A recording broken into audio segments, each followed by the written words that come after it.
how to verify Bitcoin on Cash App. Hey everyone, welcome back to the channel. In today's video, I'm going to guide you through the steps on how you can verify Bitcoin on Cash App. So make sure to watch the video till the end.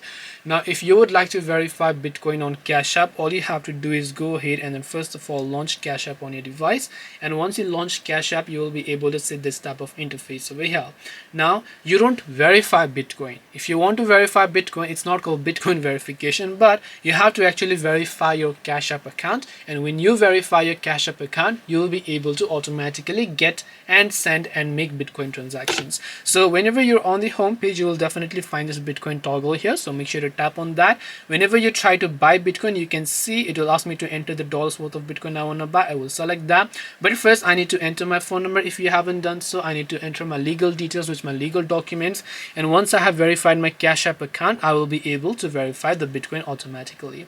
This way you can verify Bitcoin on Cash App. Hope this video was helpful. If you have got any question, feel free to leave them down below. Thank you for watching till the end and see you soon in the next video.